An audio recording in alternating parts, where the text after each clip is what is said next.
আজকে আমরা বাজার থেকে ইলিশ মাছ এনে কেটে ধুয়ে রেখেছি।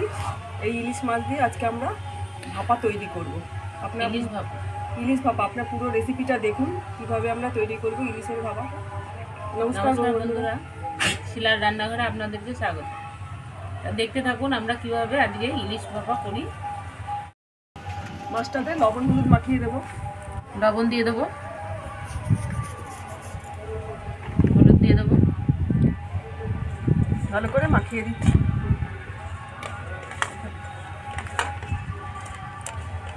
সামান্য সর্ষের তেল দিয়ে দেবো, মাখিয়ে রাখবো মাছে।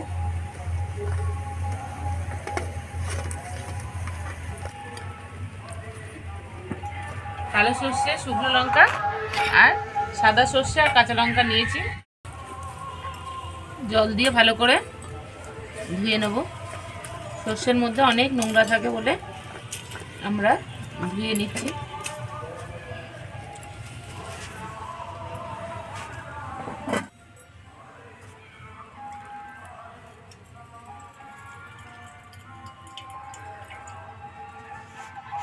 সাদা সর্ষেটাও জল দিয়ে ধুয়ে নিচ্ছি।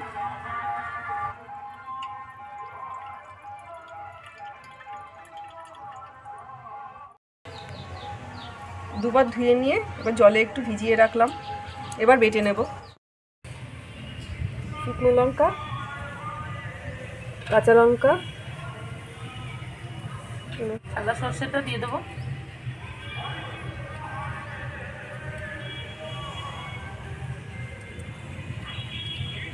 কালো সর্ষেটা জলে ভিজিয়ে রেখেছিলাম, এবার ছেঁকে ছেঁকে দিয়ে দেবো।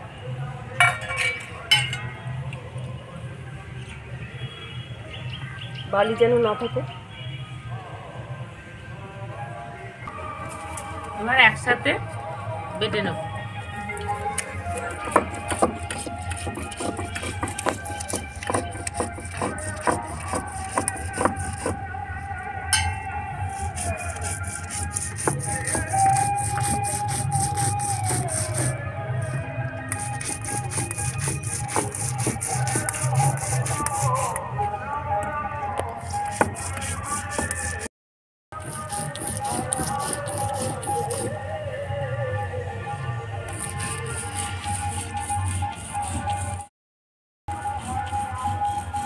আমরা শিলে বেটে রান্না করি, মাঝে মধ্যে মিক্সিতে করা হয়, কিন্তু বেশিরভাগ আমরা শিলে বেটেই রান্না করি।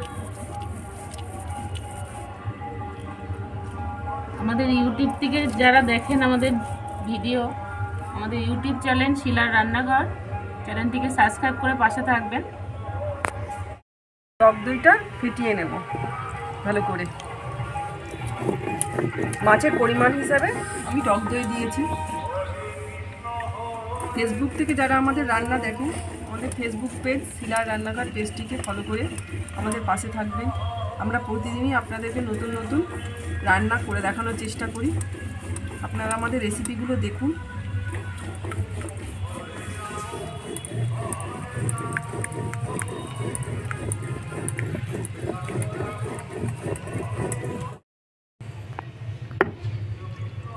আর একবার একটু গলে নেব। একটু মিহি মিহি করতে হবে, দানা দানা থাকলে হবে না।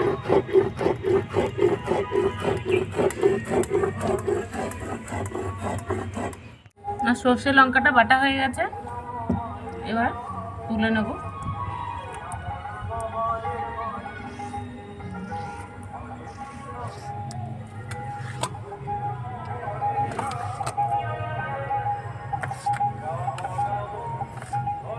লবণ হলুদ সর্ষের তেল মাখানো মাছটা 2 মিনিট রেখে দিয়েছিলাম। এবার টক দইটা দিয়ে দেবো এই মাছের মধ্যে।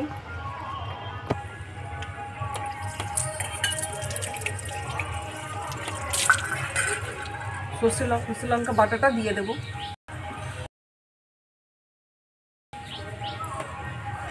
সর্ষের তেলটা দিয়ে দেবো।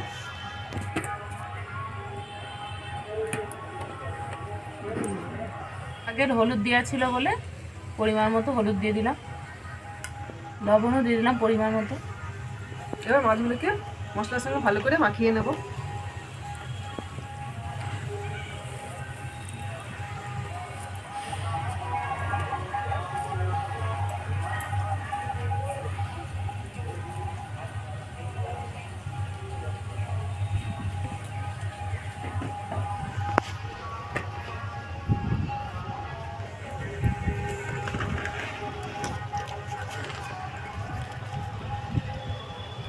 এবার যে টিফিন বক্সে মাছটা ভাপা দেবো ওটার মধ্যে আস্তে আস্তে সাজিয়ে নেব।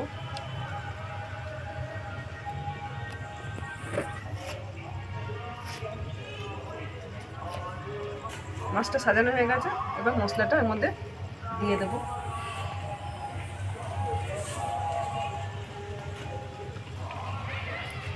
একটি কাঁচা লঙ্কা চিড়ে দিয়ে দেবো। এবার ঢাকাটা দিয়ে দিচ্ছি। উনুনটা ধরে গেছে, ইলিশ ভাপা করব বলে কড়াইটা চাপিয়ে দেবো। কড়াইতে জল দিয়ে দেবো।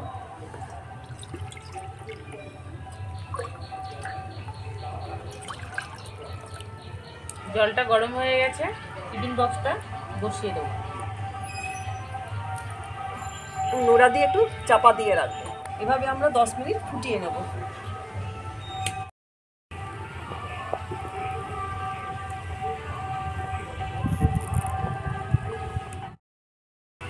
দেখুন দেখুন বন্ধুরা কি সুন্দর জলটা আমার ফুটছে।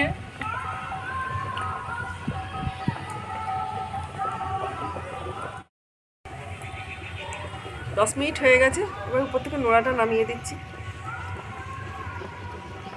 টিফিন বক্সটা এবার নামিয়ে নেবো আস্তে করে। ঢাকনাটা খুলে দেখে নেবো আমরা।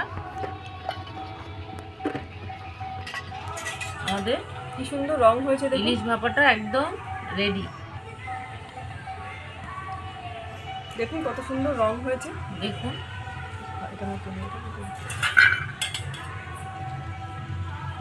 কেমন নরম হয়েছে। এই যে দেখুন একদম নরম, একদম তুলতুলে ভেঙে যাচ্ছে। তৈরি ইলিশ ভাপা গরম গরম ভাতের জন্য একদম রেডি। পারফেক্ট। আপনারা পুরো রেসিপিটা দেখুন,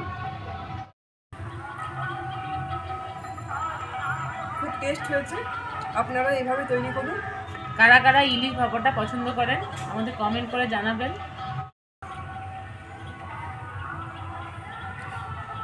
খুব সুন্দর হয়েছে, টেস্টটাও খুব সুন্দর হয়েছে, একদম নরম, মুখে দিলেই মিলিয়ে যাচ্ছে। আমাদের রেসিপিটা ভালো লাগলে লাইক করবেন, শেয়ার কমেন্ট করবেন। করবেন। আমাদের ইউটিউব চ্যানেল শিলার রান্নাঘর চ্যানেলটিকে সাবস্ক্রাইব করে পাশে থাকবেন। আমাদের ফেসবুক পেজ শিলার রান্নাঘর পেজটিকে ফলো করে পাশে থাকবেন। ভালো থাকবেন, সুস্থ থাকবেন, আমাদের পাশে থাকবেন। ধন্যবাদ।